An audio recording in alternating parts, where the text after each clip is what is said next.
Well, again, Fort Liberty is a great, I spent years there. It's a great facility. It's got, it's always had great leadership involved with Camp Fort Liberty, formerly Fort Bragg. There's a government process, and because their priority to Fort Liberty for training and for range usage goes to soldiers, sailors, airmen, Marines. That's who it goes to first. And so other folks that want to use those facilities, or like I said, especially in the defense space, this gives them an alternative very close to Fort Liberty or Camp Lejeune, where the customer can come to them.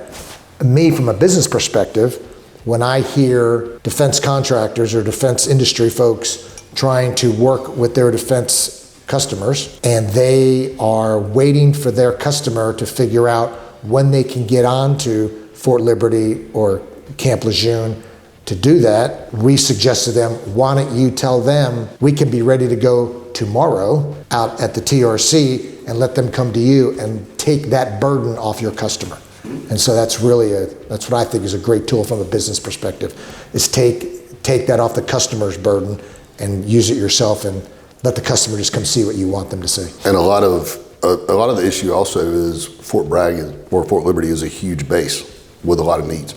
So units trying to get ranges get prioritized based off of their needs and who they are and those sort of things. So even within the Army, they've got to submit certain usage requirements, goes through certain things.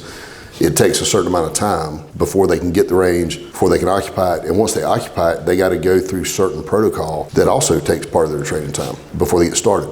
With us, we're 17 miles away.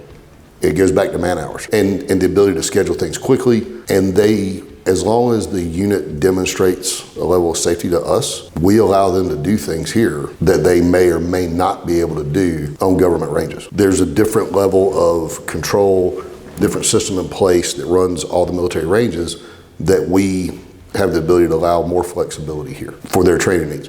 So for them, it comes back to, a lot of people don't think about man hours because they think somebody's salary. They think, I got to pay them anyway. I got to pay them to do something. Well, if I'm paying you to do this, I can't pay you to do that. Or this can't get done. When they can pick up a phone or send an email to either me or the training director, Greg, that works here, that says we need a 100-yard range on this day and we want to do this, we want a vehicle on it to do reactive contact drills. It takes about that much detail in the email. It takes about 5 minutes for us to have a quote back to them. And as long as someone else hadn't rented the range, we can have it in place this morning, tomorrow morning. And I think it's very important is the flexibility of the TRC is beyond what anyone could do. Although everything's predicated off the safety that we run here. The safety of this range and our customers is predicated on anything we do. Well, another factor on that safety, like he mentioned before, is the surface danger zone.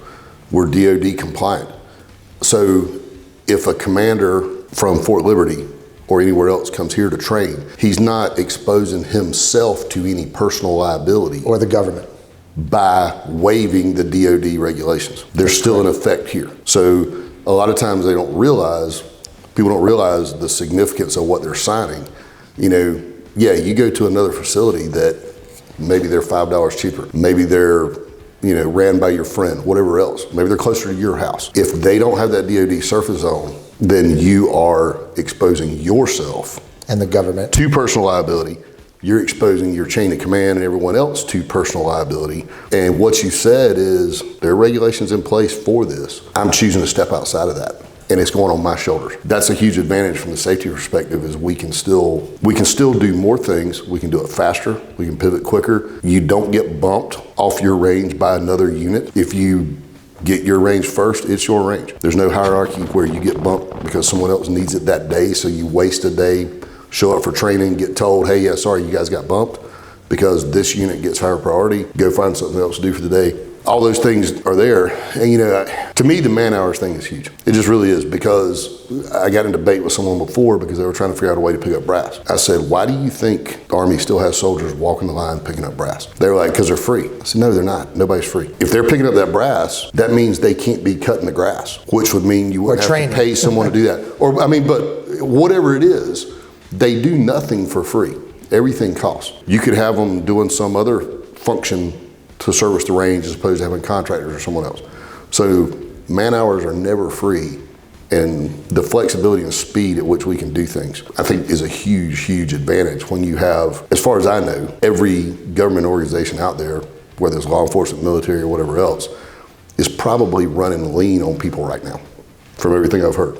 That's correct. You know, when you have fewer people, the man hours become even more important. And we have the ability to, like I said, a range rental from us for tomorrow can literally be 15 minutes total, and you're done. You're here, you got your range, and you get your training done. And you don't have to worry about wasting, you show up with 20 guys to train at a range and you get bumped. Now you've just spent four man hours per person, which is 80 man hours. You spent 2 weeks of salary just wasting it because you got bumped. I think the other big thing here is that because of the backgrounds of the leadership and the instructors, either military or law enforcement, people expect the range to run like a Fort Liberty type range. It does, because we're very safety conscious. We predicate all that on it. However, we also are very customer and client oriented.